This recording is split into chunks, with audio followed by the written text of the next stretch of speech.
hit record because I definitely have very important things to say. Oh boy. Well, that was fun, guys. What a great episode. Yeah, so welcome to the Noise Brigade. We're off to a stunning start. We're all like super fucking, can you just cut this whole fucking startup? Oh no, out? I'm not. I'm leaving this in here. This is for posterity. Because I sound like a fucking stumbling idiot right now, more so than normal. Are you alive? Maybe, I don't know. Dead air. We'll do it Dead live. air. Dead air. That's Yeah, right. Dead air is dead easy. Dead air is easy to cut, but we haven't said anything yet that makes me want to come in here and cut it up yet. But we'll get there. So Yeah, eventually. But we were talking with and we've got Danielle back with us, who has a camera now. Yay! So we can all see each other.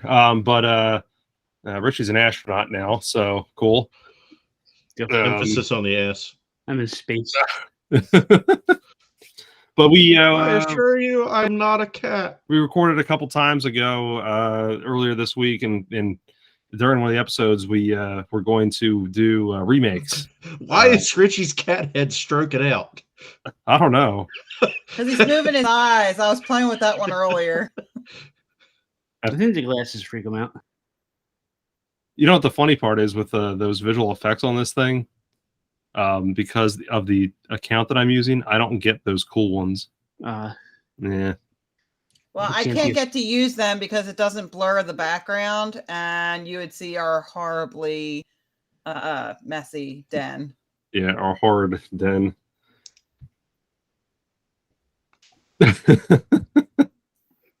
So, well, like yes.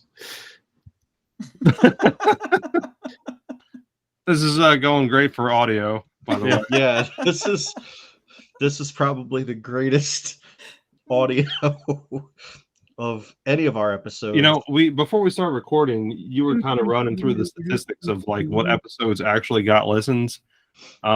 This you won't know, be one of you them. get listens by recording audio. You know, Interesting concept. I mean, this one, maybe this one's a loss. We just chalk it up as a loss and say fuck it. And you know, all right. So I will guarantee you that this one at some point in time will have a bunch of listens because it's going to end up being like one of those bizarre, like It's probably going to go viral. Yeah, because something's going to be said, or this is going to go back on and be like, this sounds like the first episode of any podcast ever recorded. And like, unbeknownst to anyone else, we've done 100+ of these already. So yeah, that's the problem, is that we've done so many of them that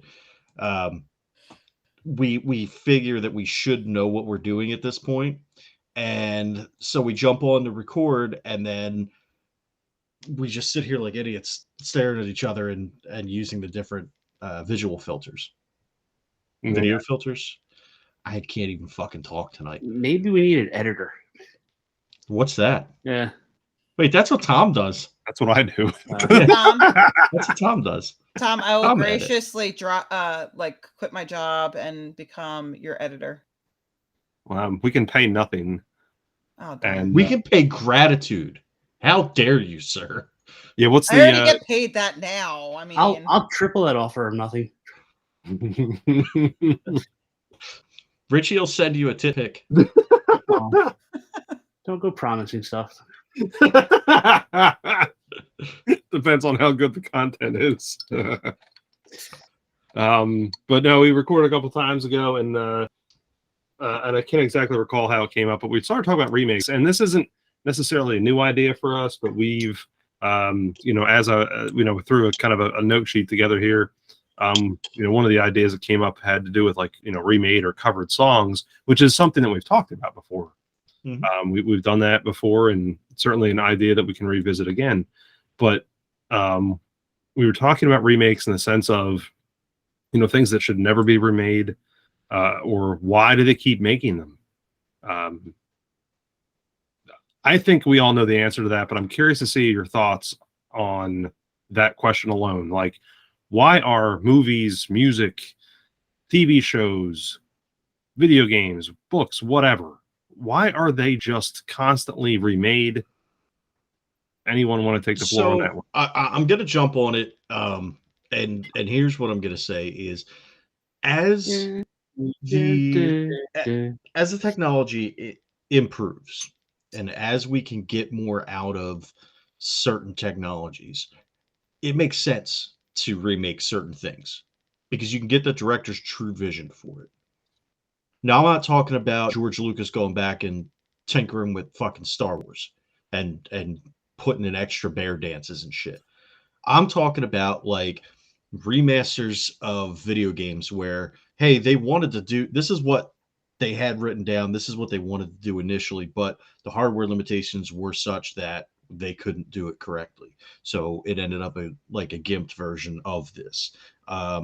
Movies, there's certain movies where the special effects just, you watch them and they're great, but special effects are fucking garbage. So you go back and you can remake it. Some movies need it, some movies don't.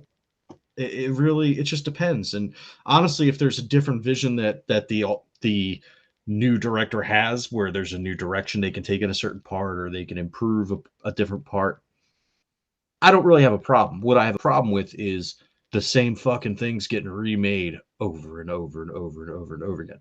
Like, we're all Zelda fans, and I'm breaking my own thing here where I'm saying I don't like the same things getting remade over and over and over again, because I'm also the same person that was happy or was excited that there might be a remake of, or at least a port of, Twilight Princess HD and Wind Waker HD coming to the Switch. Now, they came out, both of them came out on the GameCube. Twilight Princess also came out for the Wii. Then both of those were ported and remastered rather, for the Wii U. So this would now be the fourth system for Twilight Princess. And but I would still be excited about that. And I really want the Metroid Prime trilogy for the Switch. Right. And I think the remakes, can lend themselves decently in the video game universe, but perhaps not elsewhere. In the same sense anyway. So like, I know Danielle and I were chit-chatting beforehand, about, I think it was a joke, but that's what it came up with. Never ending story, right? Yes. Danielle, you had mentioned that last time, but that ended up being a joke. But my reaction to it was not a joke. Right. And I think that's the key point too, is that, once you hear that something's being remade, like if news broke tomorrow that they're remaking Back to the Future, I don't even know what I would do, because I know it obviously wouldn't be the original cast, and I just don't know what I would do with myself, at all. It would anger me to a point that like I would just be like, no. See that they would be going back to the 90s if they did a remake now, by the way. Isn't that like 30 years previous? Yeah. 90s, yeah. See, and that's the thing. Like, it wouldn't anger me, depending. Like, I would have to see how they were doing it, who was cast, and all that stuff.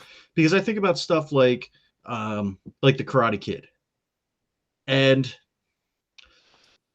that wasn't my cup of tea. I wasn't super stoked about it, like make a new story, especially since I've never seen it, so I can't even say whether or not it followed the original story.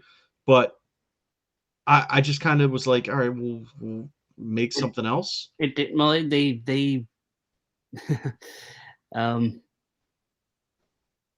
Jaden Smith. Yes. For some reason, his family traveled to China, and they moved to China instead of moving to California. And Jackie Chan taught him kung fu and not karate, so it had nothing to do with karate at all. So then, in that situation, name it something else. Like, and that's what I'm saying. Like, if you're gonna do it, and it's gonna be, but that goes to the real reason why there's remakes, remasters, and sequels, and it's two parts. One is the nostalgia. You're gonna get people going back First of all, you're going to people talk about it. If people hate it, they're going to be talking about it, and that's people talking about it and putting it into the world, the zeitgeist, into people's minds. And it's like, wow, I love that movie as a kid. Let's see it again. But it's also the same thing. It's the built-in audience. That's why there's always sequels, is because by making it a sequel, you automatically have people going to go see it, and it's less of a risk to the studios to put $20 million into a movie. I think it goes the opposite way too, because like Karate Kid was like one of my top 3 movies. Like I dressed like the Karate Kid all the time when I was like 2-3 years old, and I had no want to see the remake because it's like that's what's in my head, and I don't want to destroy that. I don't want to modernize it. I want to know like a boy who moves to California in the 80s, and that's what the Karate Kid is going to be for me. So and I think that's like a great it could point. go the opposite way, is that you already prejudge a movie because it's not going to stick up to what the original was in your head. I forget who said it. It may have been Neil Gaiman that said it, or it could have been somebody else. But by making these remakes, though, that doesn't take anything. I mean, the originals will always be there. You can always go back and read the original book or watch the original movie or stuff like that. It's just you can choose to ignore it, or you can choose to accept it. But it's not like some people get all upset that it's erasing or it's harming the old stuff. But the old stuff's always going to be there, unless it's a George Lucas thing, in which case you get walkie-talkies or yeah. And I think those are both fair points. My thing is, I think the reason why I said I would be so angered is because, I would rather see a sequel to something that's like that, along like in the continuation of a storyline, instead of just a flat remake. And the only reason why it's I don't know, I guess because it's like in my head, it's like, your flat remake honestly is creatively you're just kind of making money off the nostalgia. Richie, you said it with the people that are already bought into it. I mean, it's there's nothing new to it. I want to see new fresh ideas. I'm guessing it was probably one of Tom or Danielle, but somebody mentioned Psycho. When they shot that Psycho remake, they actually did it as a shot-for-shot remake. That was like part of the thing that they went into making. And I think that's just part of Gus Van Sant being a douchebag. I don't like his movies at all, but like you said there, why bother making the remake if it's going to be a shot-for-shot, especially if something is as fantastic as Psycho too. But you're right, it's that goes along with cover music too. Like the best covers of songs are ones where they put a different spin on the cover. Like you don't want to hear a new band just remake the same songs, then it's just karaoke. Right. But if they do it like in such a different way where it's like, wow, I love this so much, this is the way I would do it, kind of a thing. Right. And that's what, like, I put the Psycho note, but Danielle and I were talking about that. It was most definitely Tom that brought up Psycho, because I did not know that Vince Vaughn played. Yeah, Vince Vaughn was Norman friggin' Bates. Yeah, I mean, that's all you need to say about that movie. And recently deceased Anne Heche. Yep. Was the Janet Leigh part. Yeah, interesting fact. We brought up Anne Heche, and me and her took vocal lessons from the same voice teacher. Oh, that's my. And this goes back to a Kevin Smith thing. In Hollywood Babylon, it was a big deal. But you got to see Anne Heche's butthole in Psycho. and they made that. That is something that me and Anne Heche did not have in common. I'm just putting that out there. Oh man. No, so yeah, we were throwing together some things, and I have to ask you, we've thrown out the Karate Kid and Back to the Future already, but the 2016 Ghostbusters. It's not a bad remake because it wasn't really the same story. I mean, they right. I didn't see it. I don't want to. A lot of people threw hate on it because misogyny, like it wasn't all women cast. But I really don't think it was funny. I mean, I saw it a couple of times, and I don't think it was a good movie. Like it wasn't. The script was horrible. It just didn't work. We watched half of it. Yeah. We watched it. My thing was like, okay, then I lost interest halfway through because Yeah. I don't remember the whole Well, movie. it's almost like they went into it without a script and they were doing everything.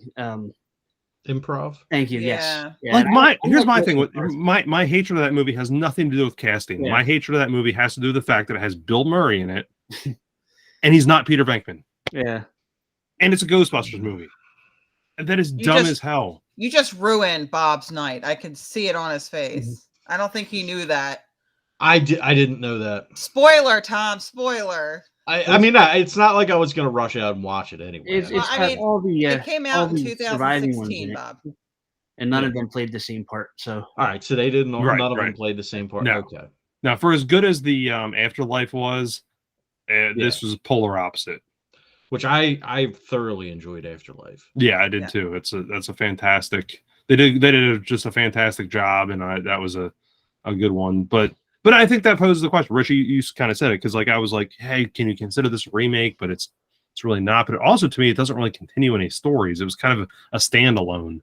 Yeah, you know, you could have sold that as a ghost movie without it being called Ghostbusters. Like it didn't need the license. I think if you did that by itself, it wouldn't have necessarily been better, but it wouldn't have got a lot of the bad publicity that it got from trying to be a Ghostbusters movie.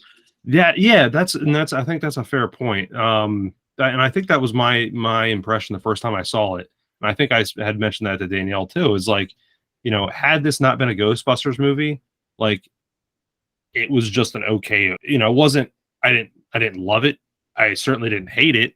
It was just like, it's there, you know.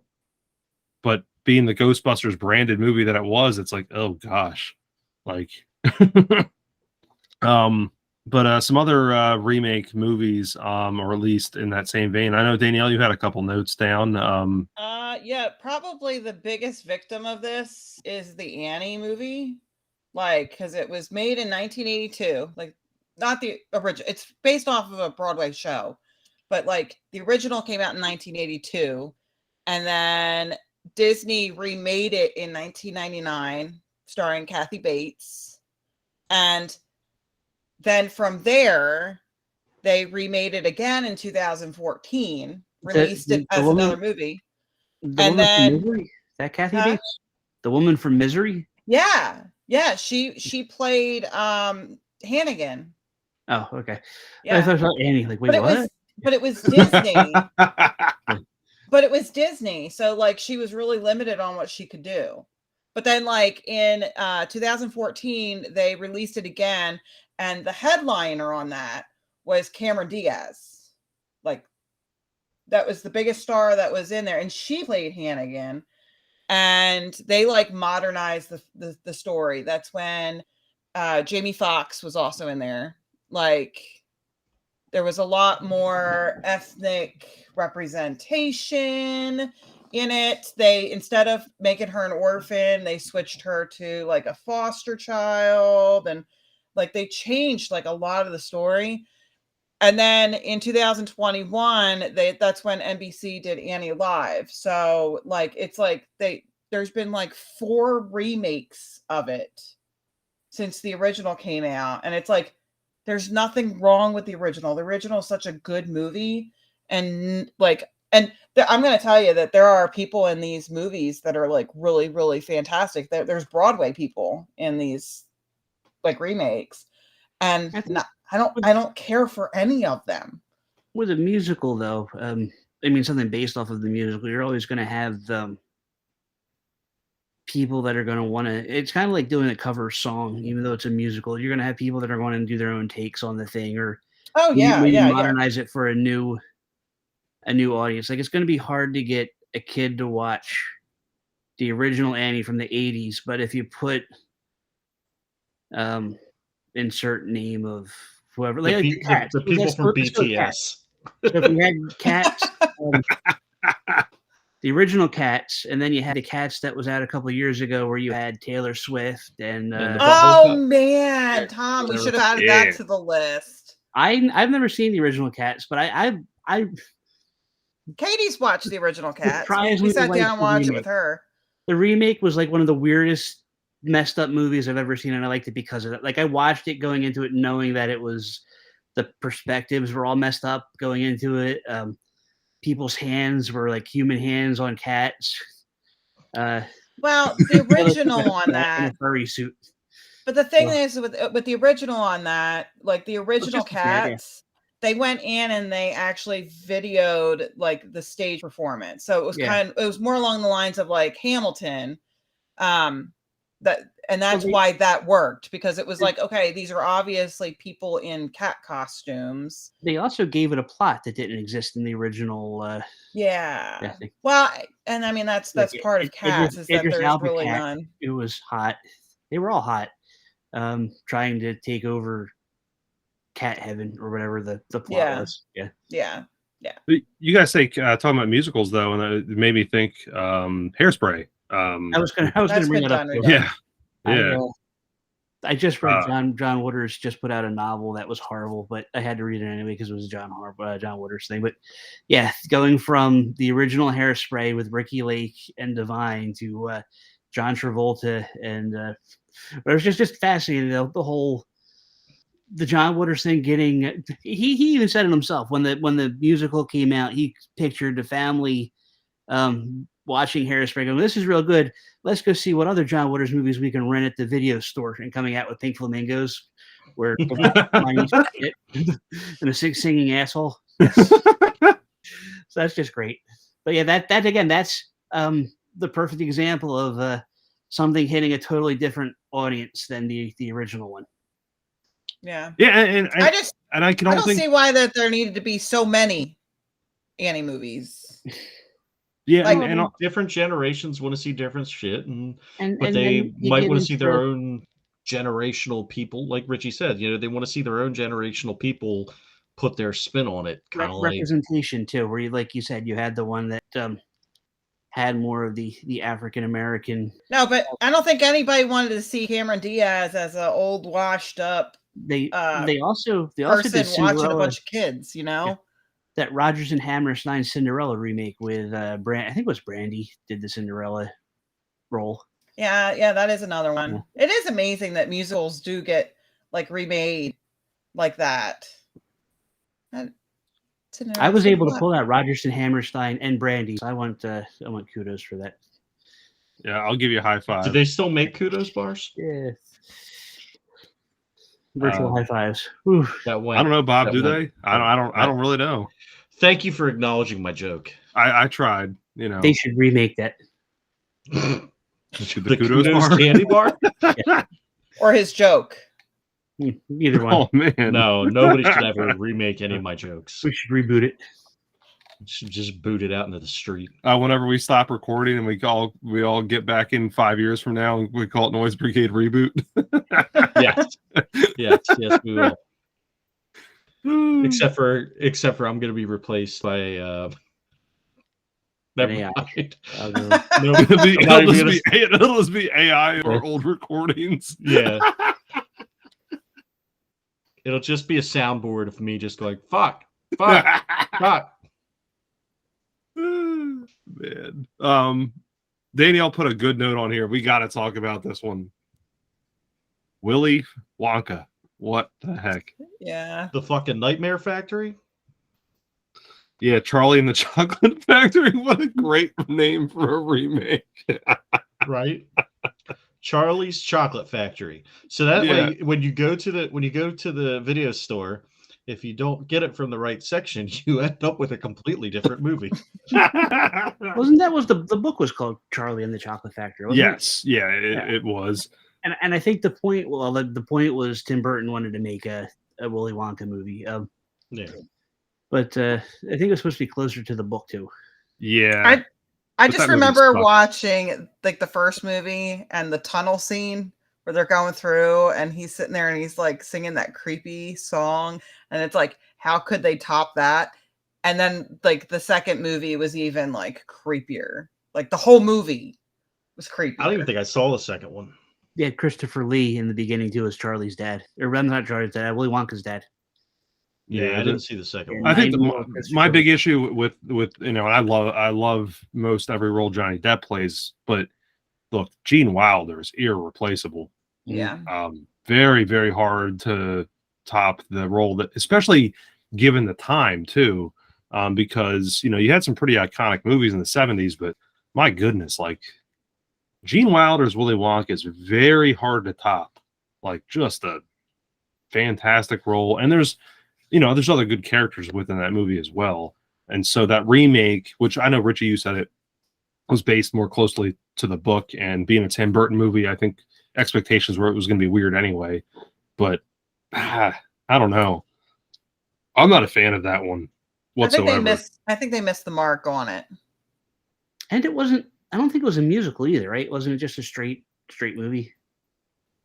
I think so. Yeah. Like the original one had the musical numbers sprinkled throughout. It's been like I think we watched it when it first came out, and we have not watched it since. So I've only seen it once too. Yeah. I can't recall. I just remember not liking it, and it'd be like, I don't understand why I don't like it because it's Johnny Depp and I like Tim Burton. So why is this not meshing for me? But I think that's a good case of people that you really like, because Tim Burton movies are, generally pretty fantastic. And like I said, with Johnny Depp, same with him. But sometimes you can put gold with gold and it doesn't work. His Planet of the Apes sucked. Going back to remakes. Jesus, It was so. We didn't even put that down. You're right. Yeah. Oh. It was so bad. I saw that in Texas. At everything's worse in Texas. Yeah, that's true. But I saw it. So where I was in Texas at the time, they had a little single-story mall, and they had a 2-theater movie theater in there, and it wasn't like with a wall in between. They had just a curtain that would come up so that when there was really big movies that came to town, they could show it in one giant theater. So Tim Burton Planet of the Apes was not big enough for both screens. So I'm sitting there watching it, and I can hear whatever the fuck movie is going on in the other room too. And it was just, it didn't help. It didn't help Planet of the Apes at all. I kind of wonder what the other movie was now. Honestly, I don't remember. I know I was looking forward to seeing Jay and Silent Bob Strike Back because it was that same summer. I was looking forward to seeing it, and obviously, it's Texas, so they didn't get Jay and Silent Bob Strike Back. They got probably like the 20th anniversary of Deliverance or some shit. Deliverance was a good movie. Well, yeah, but they just had an extended pig fucking scene or whatever. Or squeal like a pig. No, I've never seen it. I just know the whole squeal like a pig thing. That wasn't a baby. It wasn't a pig. Oh. That was lots of a bear that was getting squealed. Ah. Okay. Well, I have a feeling that it was just like a 30-minute cut of just that part. And that banjo scene, the famous dueling. Yeah.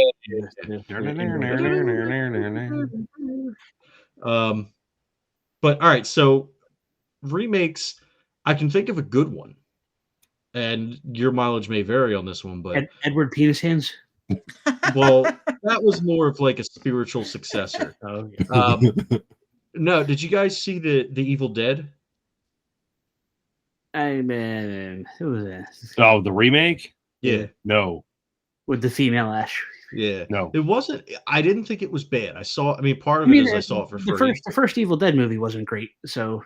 Right. No, it's kind of whatever it is, but I didn't think it was bad. I thought it might be a good jumping off point for a new series with 100% less tree rape. But that was Evil Dead 2. Oh, so yeah, yeah. All right. Which was pretty much a remake of the first one. Yeah, we have a budget. Let's do the second one again. Let's do it. Well, that drove me crazy when the first time, like, I didn't know anything about it. I remember borrowing the VHS tapes from Lee Eisenhuth, and he was just like, "Yo, you got to watch these." I was like, "All right, cool," and I knew you would like them, and so I'm like, "All right." So I sat down and I watched them, and I'm like, I start up the second one, and I'm watching. I'm like, "Wait a second, I've already seen this." Oh, wait. It's the first one. and then obviously, it has its divergence from the first one to set up Army of Darkness. But I always wondered about that. Like, how did people, when those came out, how did people handle that? Like, did they all just immediately go like, what the fuck? Or how did they, did they just accept it? Or the first one was such a small movie that I don't think a lot of people saw it anyway. So when Evil Dead 2 came out, it was probably just, nobody remembered the first one. They actually remade that movie 3 times. They did a movie called Within the Woods first, which was basically Evil Dead. And they did that to get the funding for Evil Dead. And then when Evil Dead did well, they remade the first half of Evil Dead 2 to be a better version of the first Evil Dead movie. And then you get the female Ash one. So sometimes remakes are good. Well, and that's what a lot of musical artists do. They'll record like their demo, and then if that gets hit, they'll re-record it, and then they'll probably self-release it. And then it gets, if it gets really big pops, then it gets re-released on major label, and then it gets all the fancy whatever on Interscope. And then if you're Taylor Swift, you re-release it again to have the rights back. Yeah. Well, that's what Real Big Fish did that with their. So Real Big Fish's catalog was owned by I forget what record company, but they put out it's a greatest hits album where they actually re-recorded every single song that they ever. Taylor Swift did. Yeah, she's been doing. I don't know the name of her albums, but it was insert album name here, the Taylor version. Yeah. It's just Yeah. So. It's weird that they have to do that with their own music, but that's what happens when you're young and you get stuck in a bad contract, I guess. Yeah. That's why we're gonna lock down the rights to our podcast, because whenever we hit it big, whoever wants to give us money, I say we take it. You guys are all gonna be renamed. Yeah, that's fine. Yeah. Yeah, Bob doesn't work for us. No, so we're gonna have to call you Ronaldo. Yeah, we need more of an ethnic flair on the. So you're now going to be Tomas. Like when they moved Wayne's World out of the basement to the studio. Mm-hmm. Yeah, it still looks like shit, but that's by design this time. All right, so we did a pretty good justice on movies, but TV shows we gotta do some. Remake TV shows, and I know you skipped over the Disney movie. Oh yeah. I'm sorry. Yeah, I'm sorry. Yeah, no, Danielle had a really good comment. I'm sorry about that. I did miss that. Yeah, go ahead on that because that's a really interesting topic too that we can get into a little bit. Disney has a tendency to remake things pretty hardcore, so go ahead on that one. Yeah. We didn't see Lion King. They redid Mulan. We didn't watch any of that. And we've got kids that are of the age that are the target audience, but they are just now starting to get to the point where they want live action. They've wanted cartoons. So if given the choice, they want what we grew up with, like the cartoon version and not live people playing it. So I feel like Lion King and the Mulan and movies that Disney's gone in and redone, I don't think that they're aiming it towards kids so much as trying to play on the nostalgia of people our age, if that makes sense. I don't understand some of the Mulan. I haven't watched any of them, just to put it out there, but the Mulan sounds fascinating because it is more of a. I mean, if you do that live action, it becomes an action movie, which might be fun to watch. But things where it's talking animals, when you turn them into real animals that talk, I'm just taking what I've heard from. I mean, it makes sense that you're losing a lot of the real animals aren't going to be as animated animals. Yeah, so you're losing a lot of acting and a lot of that emotion that's coming through. Yeah, right.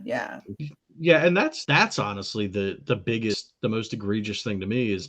Why are you going to make a live action Lion King where you have to CGI the fucking animals? Yeah. That doesn't make any fucking sense to me. I understand. Okay, if you want to do like Lion King or Beauty and the Beast and shit like that, I get that. Beauty and the Beast was another one. Yeah, I did not care for Beauty and the Beast at all. I'm kind of want to see the Pinocchio because it looks they kept him cartoony. Yeah. And then you have Tom Hanks as Geppetto.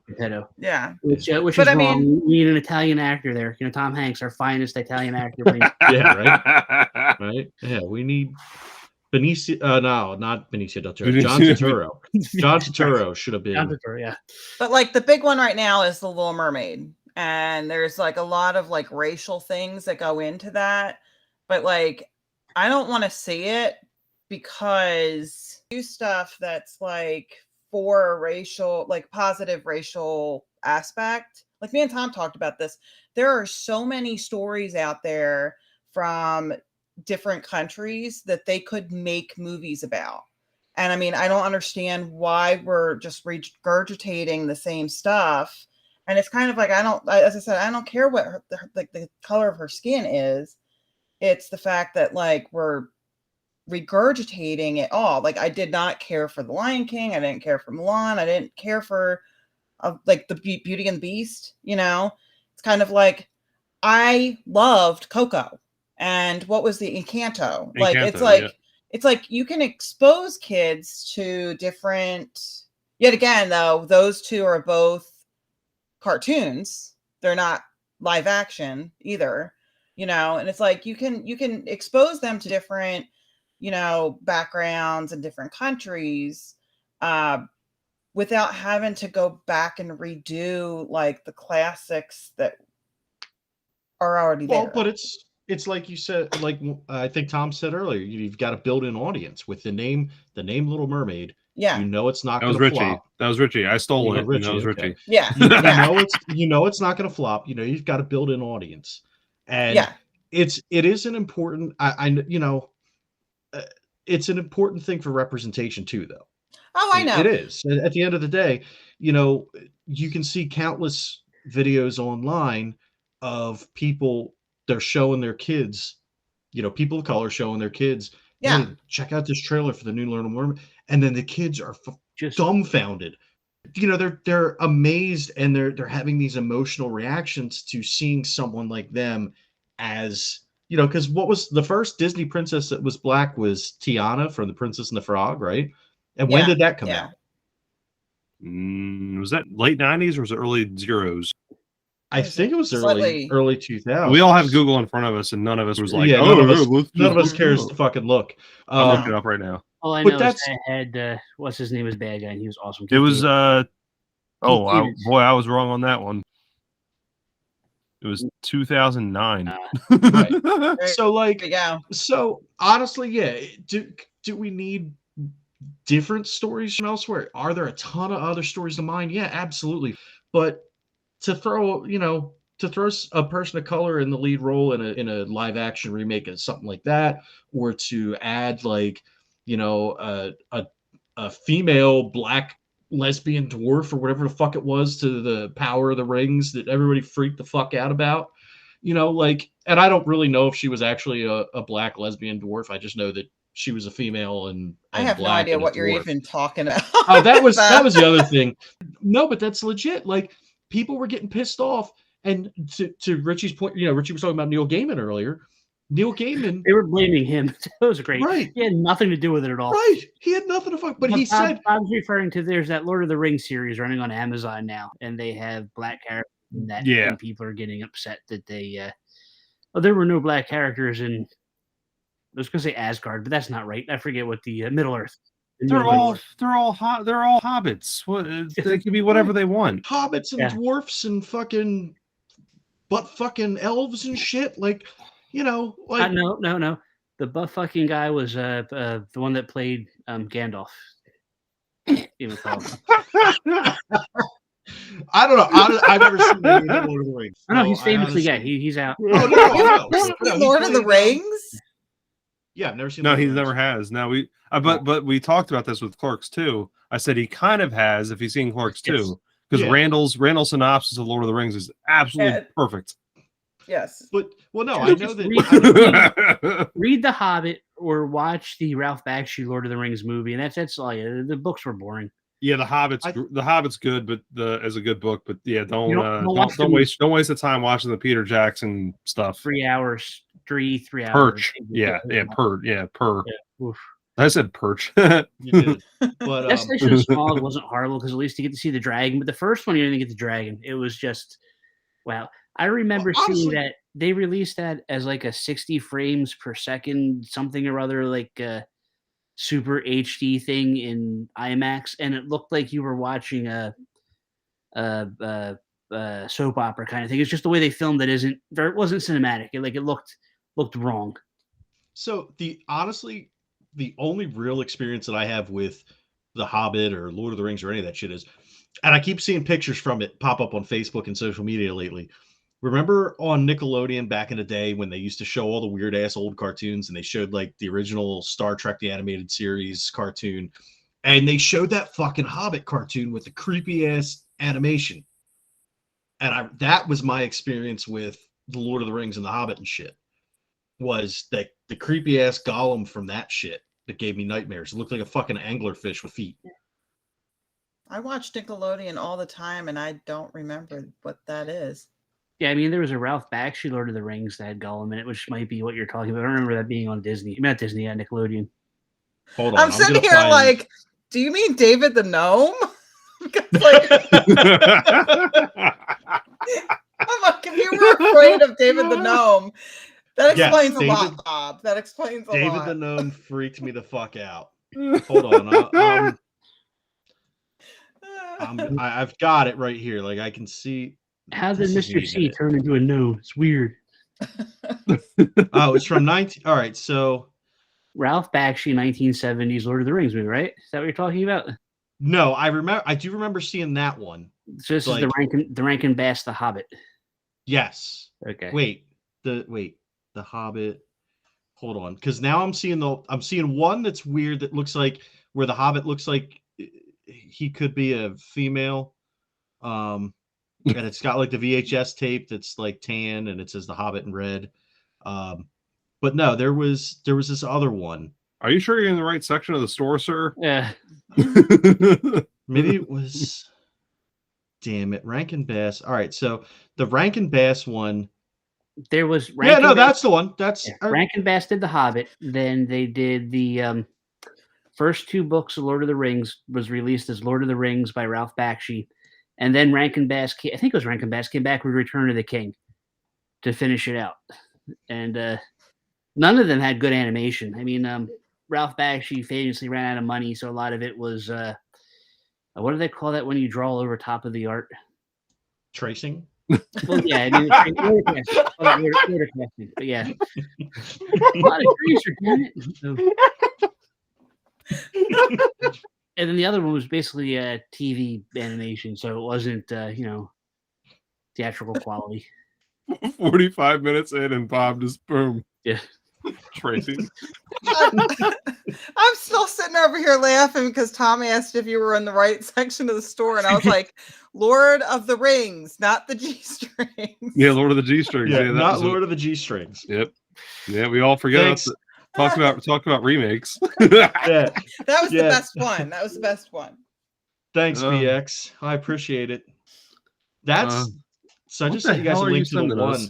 I can't find the fucking other one, the one that I'm talking about. But this one, I remember seeing this shit when I advertised when I was younger.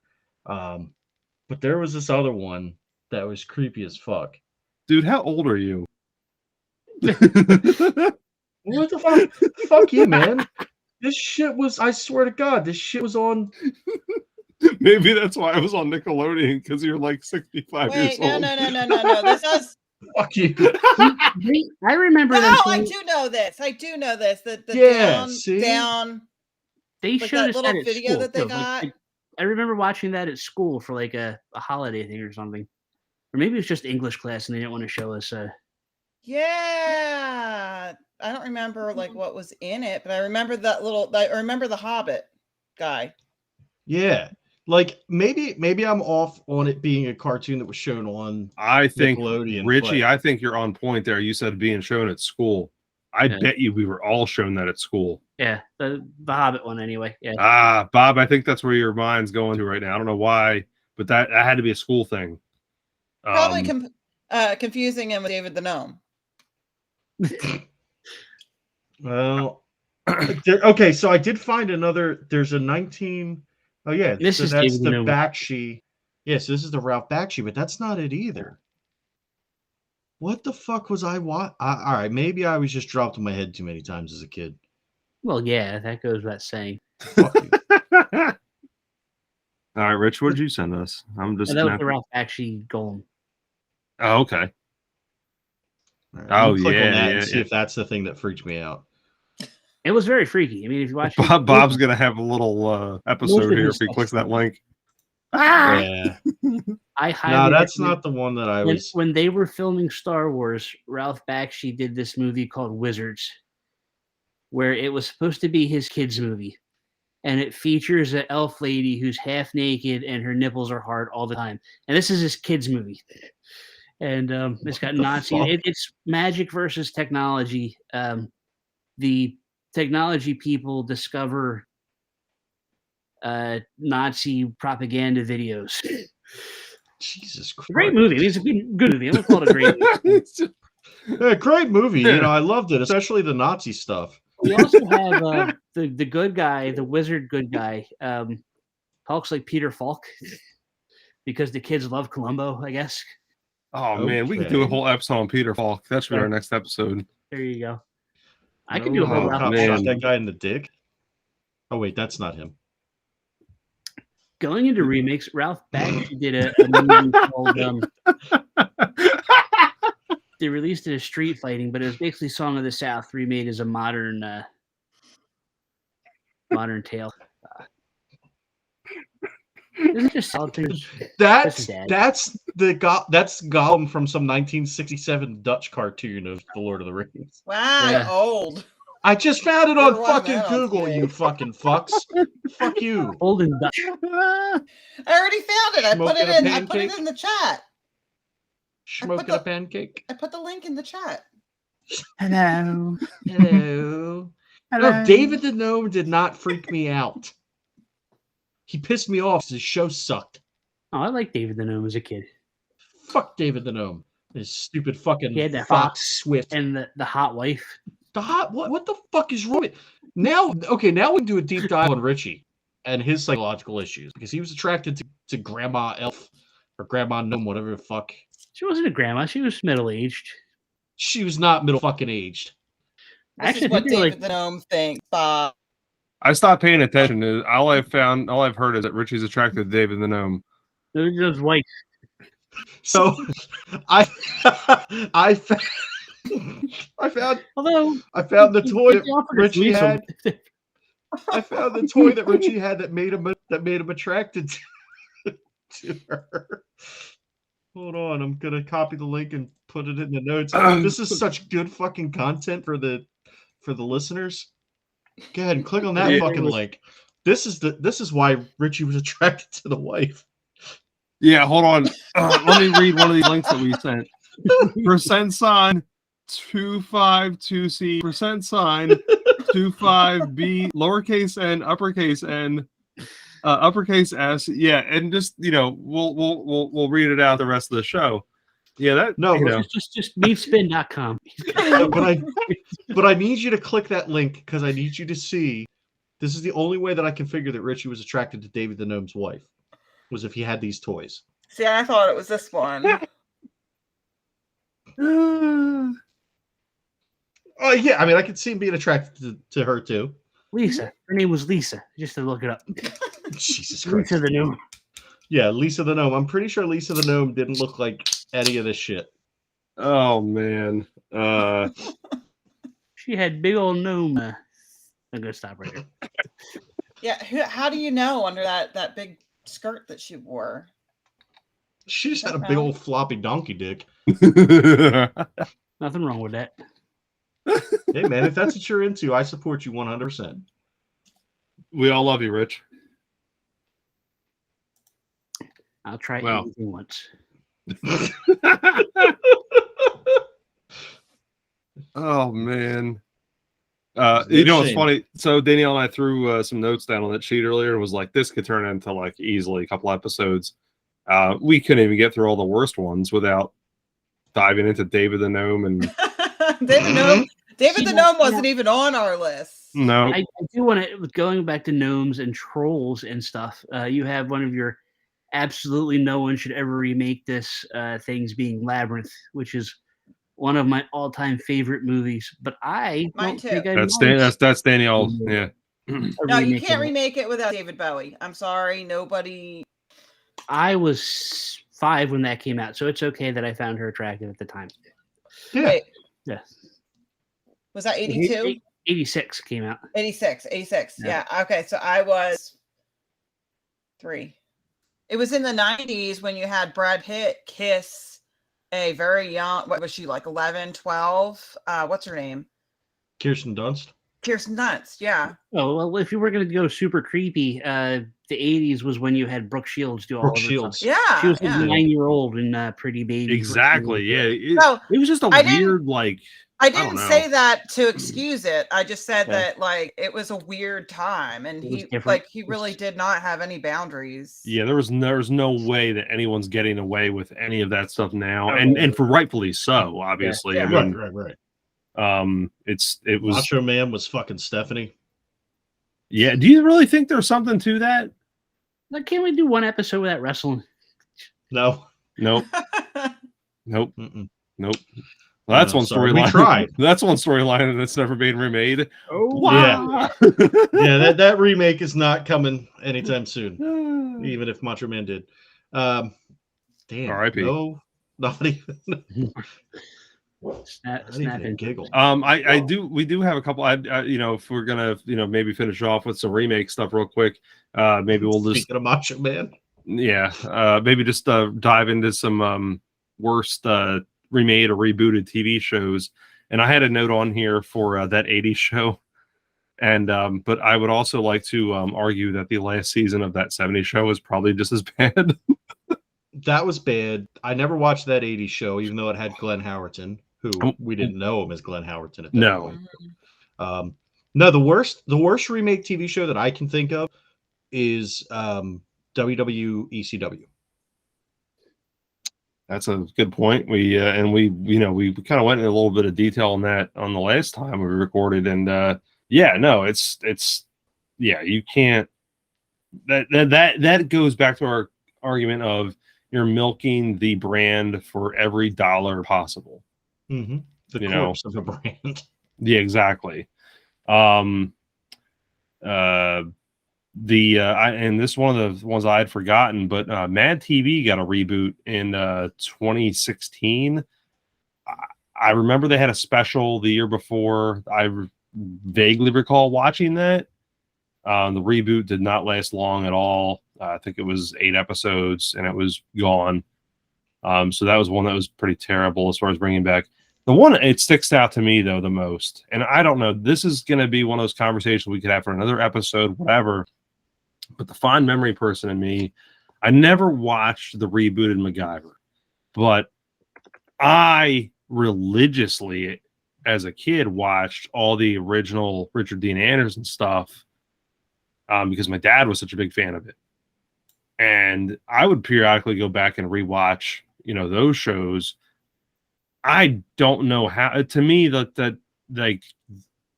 kind of like Marty McFly to me. Not quite the same, but like, how in the world? And I'm sure the show was okay, but like, to me, like, that's nostalgia you don't touch. But that's more of a personal thing.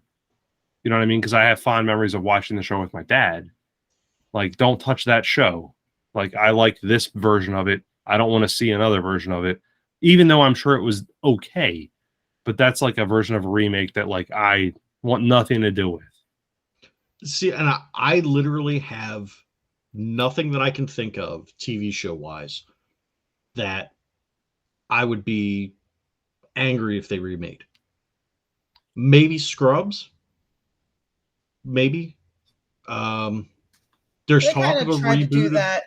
They tried to do that like before they not canceled it, before they like let it go. Right. They're like introducing all like a whole new.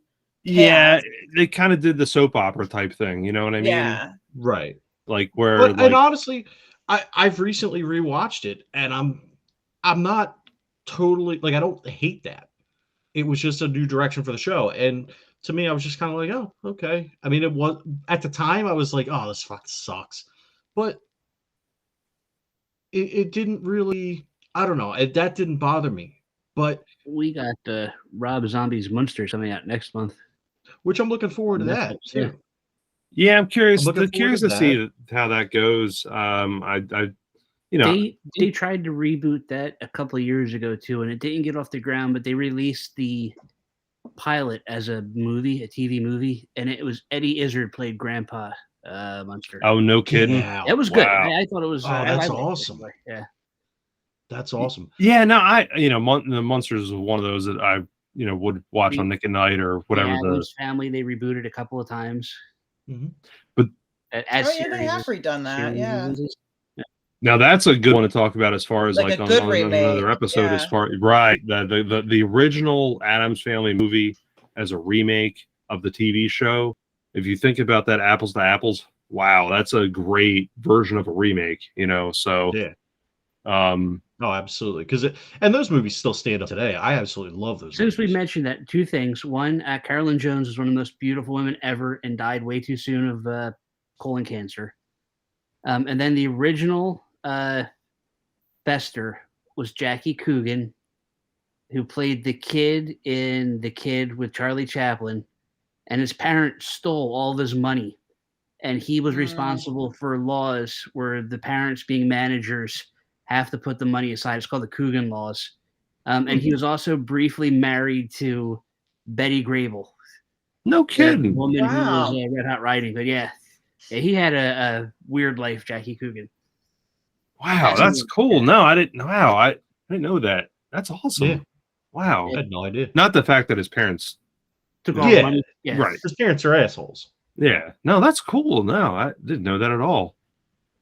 Huh. They also just rebooted. I don't know why this came into my head now, but they just rebooted Punky Brewster too. But it was like, it's her as a 40-year-old with her own kids. And is it called Funky Brewster? Held up. No, I think they just called it Punky Brewster. I'd like to pump her Brewster. Oh, she put out a documentary. She apparently filmed everything when she was a kid with cameras. Yes, and it's excellent. I watched it. It's excellent. Do you remember that was really cool. Virginity? Now I can't remember. We watched it. We were probably drunk. Was it Alf? Well, no, it was one Carlos Estevez. That's what oh no, Charlie Sheen. Yep. Oh no, she's ruined forever. He deflowered little Punky Brewster. Oh no, who lost her Punky Brewster role when her boobs got too big. Yeah, dude, they were massive at one point. She got a reduction done. And then she was on the Sabrina second version of the Sabrina show where she went to college. Oh, that's right. Yeah. I didn't see that. See, when I'm awake, I can remember all this stuff, which I shouldn't be able to remember it anyway because it's useless. Hey, we're gonna pump your memory here, dude. Yeah. Danielle had a note here on TV show that this is a good one. This could be an interesting topic just within of itself. But Danielle, you want to hit this one? Before I hit that one real quick, because this is going to be real quick, and I'm sorry, it's just stuff I'm getting out of my head quick. Going back to Johnny Depp, he did the remake of Dark Shadows, which was the original series was a fairly serious soap opera that they remade in the 90s with the same. Wasn't remade so much as they had the same people come back and they started it over again, and it was a vampire soap opera. And then they turned it into a spoof, pretty much, with the Johnny Depp one. I'm sorry. Yeah, I didn't really like that movie. I'm glad you mentioned that. My mom was a big fan of the original TV show, so like, I've never really watched either one, so I have no frame of reference. I remember watching some of the '90s one with my grandmother. She would come to the house and it was on, like we would watch it together because it was on in the evening. The second series. Damn, Barnabas. What was his name? Barnabas. Barnabas something. Yeah, you're right. I don't remember. But going on the TV show stuff, Danielle, I know you had one. This could be a fun topic to kind of finish us up here with on TV shows. But yeah, go ahead. Roseanne. like the reboot of Roseanne. I felt like when it started, it was a good reboot. I felt like they like stayed true to like the characters and everything. And then when she left, and I'm not going to argue about like why she left, but I just like lost interest in the show. Like I felt like the heart of it was gone, and I felt like they were trying to make up for like her bad stuff that she did. And why should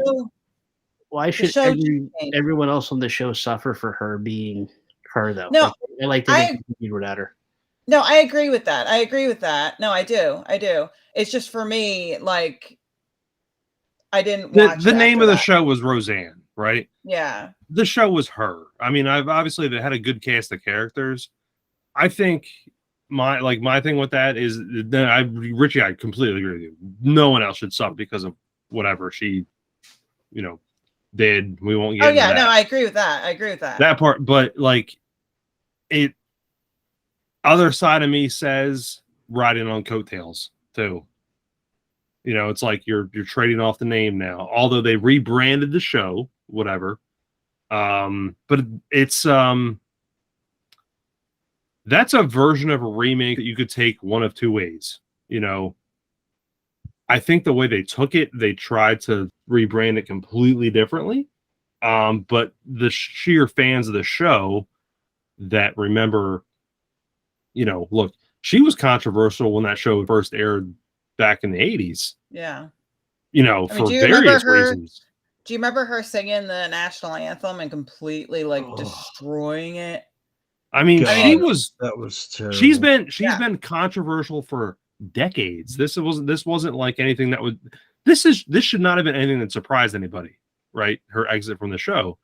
I mean, seriously, like that. But my thing is, it's like she walked on like such a thin line for so many years, and eventually, like it all caught up to her. And right. I understand that, like, I don't think that anybody should have lost their jobs over it, but they also I don't feel like it was the same show after she left. So, like, I don't know. Like, it's an interesting concept on that because it's like I don't think that they should lose their jobs, but should I not be forced, but should I feel obligated to watch a show that's like not funny to me anymore, or it doesn't remind me so much of what it was back then, And you're not. Just because something's running doesn't mean you have to watch it. Yeah.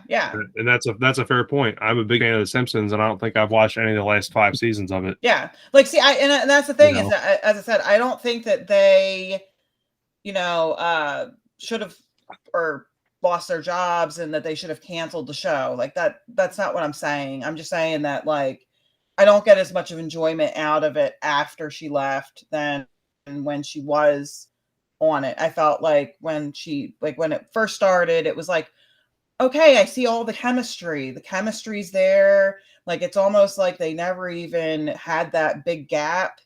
And then, like, she was gone, and it was like, we're never going to talk about her again. And this is it. We're moving on with like new stuff. And it's kind of like, yeah, the chemistry's weird now.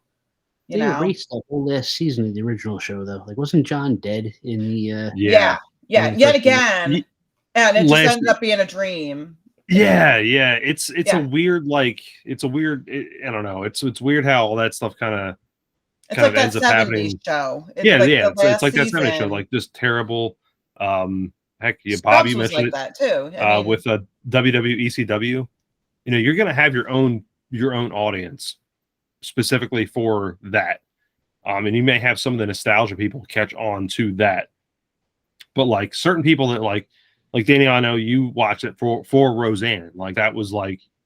Well, no, I didn't watch it just for Roseanne. I watched it for everybody on the show. But it clicked together. But like my point is like once you start removing pieces of a show, it completely can change the way it works and the chemistry and whatever. So it may work for a certain audience, doesn't work for other people. And I think that's a good point for remakes in general. Like, you can throw a new cast out there and it may work for certain people. Richie, you talked about it. Bob, you talked about it. Nostalgia, whatever. But let's not, escape the point here. Or, maybe this is the point we close out on. Look, the remake thing only has to do with two things: lack of creativity, but most importantly, money. It is very easy to make money off of old ideas. Mm-hmm. Well, and the nostalgia of it, going back and like hitting on like what made us feel good, like when we were growing up. And it's like, well, let's hit on that and see where they're at now. But I also, to a degree, yes. But then there's going to be, let's look at, so back in the day, there were superhero movies and stuff. So Superman, biggest one. So once those Superman movies were made, there's still Superman stories to be told. And as long as there's stories to be told within a genre or within a certain character's lifetime, there should always be time to go back to those characters, as long as that's not all we're doing is reminding the same characters over and over and over again. So to a degree, I mean, certain things, yeah, 100%. It's a money grab. It's this, it's that. But there are certain characters that are timeless characters that there will always be a limitless mine of stories to draw from to bring to the modern age. Going back to that, though, how many times do we have to see Batman's parents die and Uncle Ben get shot by? Well, and that's what I like. That's what I really liked about how Marvel handled Spider-Man this time, where they didn't go back and show you Uncle Ben die. Granted, you could say that they kind of filled that void with Aunt May this time. Spoiler alert. They also killed Iron Man, and that was kind of like a Uncle Ben role too. Yeah, but I mean that wasn't a personal thing for Spider-Man. That wasn't in Spider-Man's movie. They kind of skipped over the entire, like, look, everybody knows how Spider-Man came about. We don't need to go back and retell how he got bit by the spider or any of that shit. They were just like, all right, it's Spider-Man. Boom, he's saving people. There you go. He was a little British boy. And then he became an archaeologist, thief, bartender. Nobody's seen Uncharted? No. Sorry. Okay. I just finally watched Jurassic Park Domination, Jurassic World, the one where they bring the old people into. I thought you were going to stop at Jurassic Park, and I was like, I thought so too. And I don't think it was. I mean, it got bad reviews. I don't think it was a bad movie. No. It was entertaining. It was getting shitty reviews because Chris Pratt's in it. No, that's all. I don't mind. It wasn't a great movie, but it wasn't a bad movie. And it was an action movie. It was a summer action movie. Bryce Dallas Howard is cute as hell, and I'll always like things that she's in. So, end of story. Which is odd if you look at her dad and her uncle. I know. They're like things out of because they're fucking hideous chuds, and she's adorable. Yeah. Bob just said he likes something with Dallas in it. Those genes are recessive. Just putting that out there. So, like, the kids would be fucking hideous. Well, not would be, but they could. But that's fine. I don't care. I'm past the point of having kids. So, no, you're not. Listen, that doesn't work that way. Nobody's listen. Men can always have kids. Men can always have kids. No, my point is that they can take care of it. My point is that nobody fucking wants to have kids with me. All right, Bob, we're gonna have a little discussion here. You need to be serious.